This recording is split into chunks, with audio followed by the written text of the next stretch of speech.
আজকে তো সকালে রান্না ছিল না, তবে বাবুর জন্য করেছিলাম ডাল চাল দিয়ে আর আলু সিদ্ধ দিয়ে একটা গলা ভাত, তার সঙ্গে একটা ডিমের অমলেট করে দিয়েছিলাম। আর জানো তো, আগামীকাল কিন্তু আশ্রমপুরে হতে চলেছে বিশাল একটা খুদের মহোৎসব। আমার বিয়ে হওয়া মোটামুটি 2-3 বছর হয়ে গেলেও আমি কিন্তু এখন পর্যন্ত খুদের মহোৎসবে যেতে পারিনি। এবারই আমিও প্রথম যাব। যারা যারা খুদের মহোৎসবে আসতে চাও অবশ্যই চলে এসো। ঘুম থেকে উঠেই জেদ ধরেছে এখন ঘুরতে যাবে।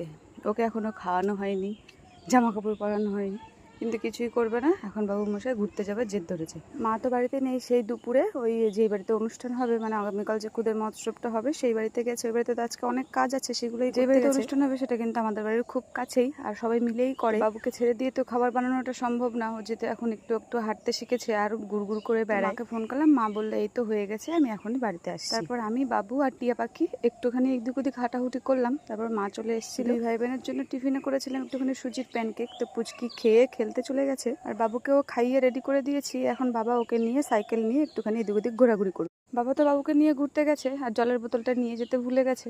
তো সেই জলের বোতলটাই দিতে গিয়েছিলাম, আর গিয়ে দেখছি মা ওই দিদি বাড়ি থেকে এক বাটি আচার এনেছে, একটা মিষ্টি আচার আর একটা টক আচার। আমি যে মিষ্টি আচারটা বানিয়েছিলাম সেটা কিন্তু দিদির কাছ থেকে শিখেই বানিয়েছিলাম, আর খেতেও বেশ টেস্টি হয়, তবে দিদিরটা বেশি টেস্টি হয়েছে। দেখা যাচ্ছে বাবা পুচকি আর বাবু ঘোরাঘুরি করছে, মা গিয়ে একটুখানি জল খাওয়ালো।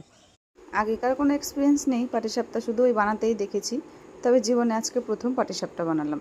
অন্য পিঠের জন্য ব্যাটারটা তৈরি করেছিলাম, কিন্তু ওই পিঠেটা তো হলো না, সেই জন্য ভাবলাম একটুখানি পাটিসাপটা করে দেখি হয় না। ভাজতে ভাজতে দেখলাম পাটিসাপটাটাই ভালো হচ্ছে, তো সেই জন্য পাটিসাপটাই করলাম কয়েকটা। যদিও এইসব পিঠে পুলি আমি খুব একটা ভালো খাই না, তবুও মাঝে সাঝে একটু একটু এটা ওটা বানাতে বানাতেই কিন্তু আমাদের হাতটা পাকা হবে। তো সন্ধ্যেবেলা ওই দুধ আর আটা আর সুজি দিয়ে একটুখানি পাটিসাপটা করেছিলাম, সেগুলোই সবাই খেয়েছি। তবে এগুলো তো আর বাবুর জন্য ভালো না, চিনি দিয়ে করা যেহেতু, তো বাবুকে খুব সামান্য দিয়েছিলাম। পাশের বাড়িতে একটা নিমন্ত্রণ আছে, সেই জন্য বিকালেও আজকে রান্না বান্না বন্ধ, শুধুমাত্র বাবুর জন্য একটুখানি খিচুড়ি বসালাম। খাইয়ে দিয়ে নিয়ে তারপর যাব।